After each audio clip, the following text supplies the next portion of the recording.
So obviously the big news in the NBA was the trade that went down between the Washington Wizards and the Houston Rockets last night. So the Houston Rockets end up sending Russell Westbrook to the Washington Wizards to pair up with Bradley Beal.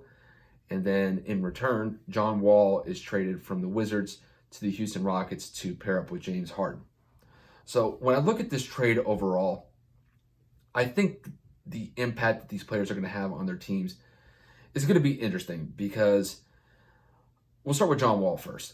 John Wall is going to be an interesting piece for Houston because we haven't really seen John Wall play the last few years because of injuries that he's had to deal with.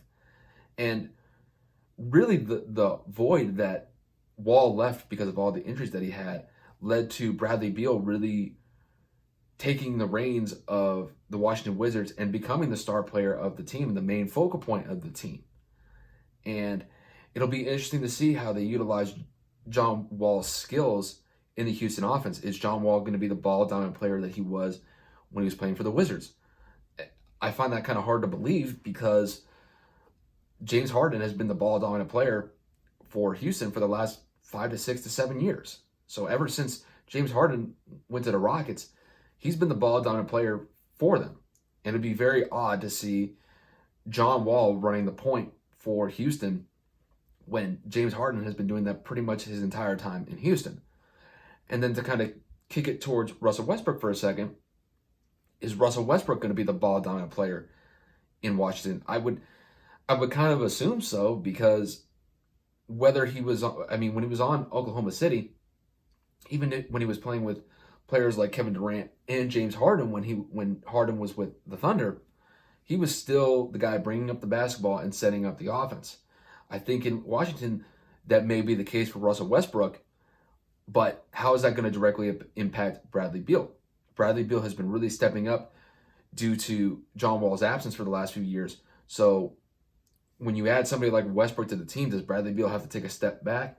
And could that affect his rhythm and timing and his overall effectiveness and impact for the Wizards? Time will kind of tell. But I think moving forward, kind of looking at both of these teams, if I had to kind of give the edge to one team over the other, I'm going to give a slight edge to Houston here, simply because I don't think Washington was going to be a viable team in the Eastern Conference, whether they had John Wall or Russell Westbrook. I'm of the mindset that the Washington Wizards, outside of Bradley Beal, and then whether it was John Wall or now Russell Westbrook, their roster really isn't that deep. They have a couple decent role players, but outside of that, those two guys are going to be running the show by and large. And I think really the Wizards are going to be a lower end team or a lower tier team in the Eastern Conference this year.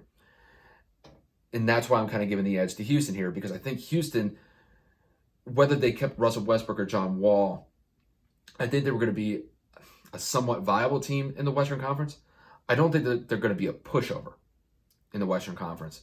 But I think best case scenario for the Rockets this year is they end up as a middle of the pack team, maybe get like a 5 or 6 seed this year, and maybe they get to the second round, maybe. I think they'll make the playoffs. I just don't think that they're going to be a championship contending team this year. So, I mean, on paper, their team doesn't look too bad because you've got James Harden, now John Wall, DeMarcus Cousins, and Eric Gordon. So you've got a decent starting 5 there.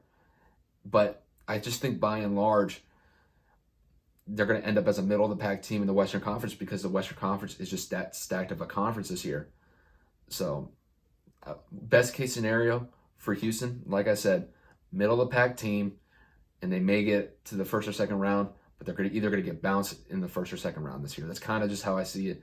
But with the actual trade itself, I'm going to give the edge to Houston here slightly, just because they have a better chance to be a much more well-rounded team than Washington would, despite the addition of Russell Westbrook.